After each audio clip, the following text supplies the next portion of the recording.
Hello, my name is Kelby Christian, and I'm going to be doing a movement analysis project on the ultimate punch from a great movie called Hot Rod. So we're going to divide into 3 phases, and the first phase, we're going to have a prep phase. So we're going to be winding up like this, and then we're going to have a punch phase, and then a rest phase. Alright, so for the first phase, the preparation phase, moving like this, we're going to be using the glenohumeral joint, and for the glenohumeral joint, we're going to extension concentrically with the deltoid, the posterior part of the deltoid, middle part of the deltoid, and as well the latissimus dorsi, teres major, and the triceps. As well, we're going to be using the humeral ulnar joint, going into flexion concentrically as well. And so we're going to have the bicep brachii, brachialis, and brachioradialis. Our last joint we're going to talk about is the acetabular joint, which is going to be going to flexion concentrically. So we're going to have the iliopsoas, the rectus femoris, sartorius, and the pectineus. Alright, so after the prep phase, we go into the punch phase, which is phase 2. And so the glenohumeral joint this time is going to flexion. And so to help us go into flexion concentrically, we're using the deltoid anterior, middle part, and as well the pectoralis major and the bicep brachii. Also, we're using the humeral ulnar joint. The humeral joint is going to extension concentrically using the triceps brachii. Another joint we're going to be talking about is the acetabular joint, which stays in flexion, and this is all isometrically because it's using both the eccentric and concentric to stabilize. And we were using the iliopsoas, the rectus femoris, the sartorius, and even the pectineus muscles.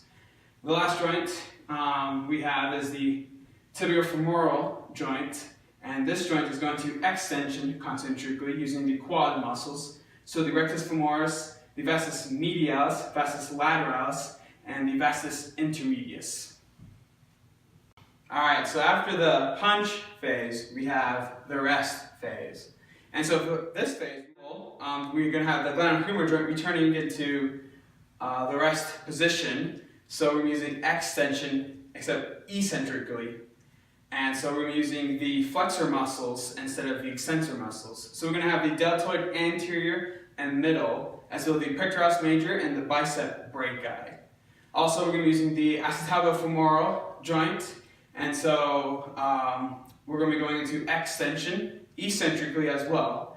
And instead of using the extensors, we're going to use the flexors. So we're going to use the rectus femoris, the sartorius, and even the pectineus. Our last joint we're going to be using is the tibiofemoral joint, and this joint is going to be going into flexion, and as well returning to rest position. And instead of the flexors, we're going to be using the extensors to do this. We're using the rectus femoris, the vastus medialis, vastus lateralis, and vastus intermedius as well, all eccentrically. To conclude, I'd like to talk about the biomechanical analysis of the ultimate punch.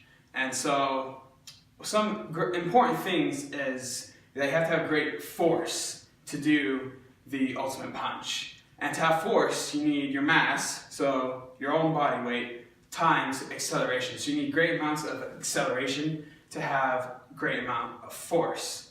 Also, you need balance, because you'll be staying on one foot, so you need to balance yourself to have to do the ultimate punch.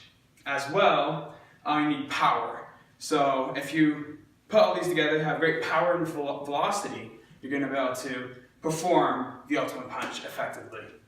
As well, you need to have great techniques. So improper techniques would be doing it all unsynchronized, or as well even being off balance, maybe tipping too far back, too far forward, or left or right as well can be improper technique. So proper technique would be to find the center and do it all at the same time.